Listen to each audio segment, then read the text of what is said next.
En hiver, il nous a dit qu'il trouvait que c'était une très belle affiche de premier tour, toi et lui, et puis qu'il pense que ça va être de toute façon un bon match et surtout une ambiance qui va être très chaude. Oui, moi je trouve que c'est une très belle affiche. En tout cas, je suis très content de jouer contre lui. Je pense que surtout après ce qui s'est passé toutes ces dernières années, je pense que ça va être un bon match. Je pense que dans l'ensemble, les deux, en ce moment, on joue plutôt bien à l'entraînement. Donc, si on arrive à élever notre jeu pendant le match, on peut avoir un très beau match. C'est sûr qu'au niveau de l'ambiance, je pense que selon le terrain où on joue, je pense qu'il y aura beaucoup d'ambiance. Et en tout cas, moi, je me réjouis. Tu penses déjà un peu aussi aux Jeux Olympiques, à une valcale peut-être? Oui, peut-être, mais comme de toute façon tout se fait après ce tournoi, pour l'instant, le focus il est vraiment sur Roland Garros. Stan, pour avoir vu pas mal de tes matchs depuis janvier, on a l'impression que par moments, ce qui pêche, c'est le manque de sérénité. Est-ce que tu pourrais me dire ce qui te traverse l'esprit quand tu es sur le terrain et puis qu'il y a des balles de break, des balles de set comme ça où tu n'arrives pas à conclure? Il y a une petite voix dans ta tête qui te... Non? Ça s'appelle la confiance tout simplement. Forcément, quand on gagne moins de matchs, quand on est en recherche de victoire, on perd un peu la lucidité, on perd un peu la fluidité dans les moments importants. On se pose un petit peu trop de questions et dans le tennis, à ce niveau-là, dès qu'on se pose un peu des questions sur le terrain, tout de suite, on le paye dans le mauvais sens tout simplement. Maintenant, comme je l'ai dit, le but c'est de fermer ces petits moments, qu'il y en ait le moins possible, que ça dure le moins longtemps pour pouvoir justement commencer un peu à gagner des matchs, un peu à les enchaîner. Et, pour moi, le plus important, c'est vraiment de continuer à me pousser à l'entraînement, d'essayer de maximum lever mon niveau de jeu à l'entraînement, physiquement, tennistiquement, d'être le meilleur possible pour que la différence avec les matchs où on sait que de toute façon on va commencer un peu moins fort, elle soit moins élevée. Mais c'est sûr que on le sait, c'est une question de confiance, et la confiance dans le tennis, dans le sport individuel, c'est tellement important, ça change complètement la catégorie de jeu qu'on peut jouer.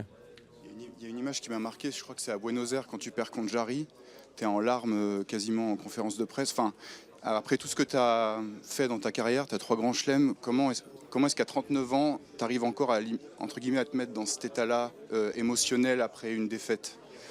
Oh, ça s'appelle la passion du sport tout simplement, et c'est la raison pourquoi je continue. Je pense que s'il n'y avait pas ces émotions bonnes ou plus difficiles, ça serait complètement différent. Le jour où je me réveille et que je me sens pas bien et que j'ai pas forcément envie de m'entraîner, il sera temps d'arrêter tout simplement. Et le but de toute façon quand on joue dans une carrière, en tout cas pour moi, peu importe ce que j'ai accompli, peu importe où j'en suis, c'est de donner au maximum, d'essayer d'aller chercher le maximum de ce que j'ai, de puiser au maximum. Et le match contre Jarry, c'était un match assez émotionnel parce que j'ai servi pour le match, j'ai perdu en 3-7, en 3 heures contre un mec qui joue plutôt très très bien.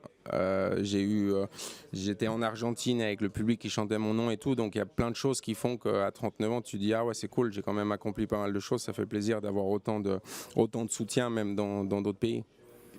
Peut-être la défaite contre... Est-ce que tu pourrais me décrire ton état après la défaite contre Ramos à Aix, quelqu'un contre qui tu n'avais jamais perdu? C'est ce soir-là, enfin, on remet plein de choses en question, on se dit qu'on avance. Dans quel état t'étais? Les défaites des dernières semaines ont été un peu plus différentes. C'est un peu, enfin, on se pose beaucoup de questions. On a un peu on a de la frustration, plus de la frustration et de l'énervement que autre chose. Pour moi, elle m'a un peu marqué, pas parce que c'était lui que j'avais jamais perdu, plus parce que j'en ai enchaîné quelques-unes des mauvaises défaites et ça m'a un peu coupé l'envie de me pousser, de me bousculer, d'où la raison pourquoi aussi à Rome, après 2 jours, je suis rentré à la maison parce que j'avais pas trop... C'est pour ça que tu n'as pas été à Rome? Enfin, que tu n'as pas joué, tu as été là-bas mais tu n'as pas joué? C'est parce que j'en avais pas vraiment envie d'être sur le terrain à ce moment-là, donc je préférais rentrer, prendre un peu de recul et puis me préparer le mieux possible pour partir à Bordeaux, pour être mentalement un peu plus frais. Comment tu te sens? Comment tu te sens maintenant? T'es prêt? Non, moi je me sens très bien. Je suis content, comme je le disais, je veux dire, quand on commence sa carrière, le rêve c'est de jouer dans ces tournois comme à Roland-Garros. Et quand j'arrive ici, j'ai tout de suite la banane. Je suis très heureux. C'est encore pour moi une chance énorme à 39 ans de pouvoir jouer à ce niveau-là, de jouer dans les grands chelems. C'est pour ça que je me suis battu toute ma vie. Donc aujourd'hui, mentalement, physiquement et tennistiquement, je me sens très bien.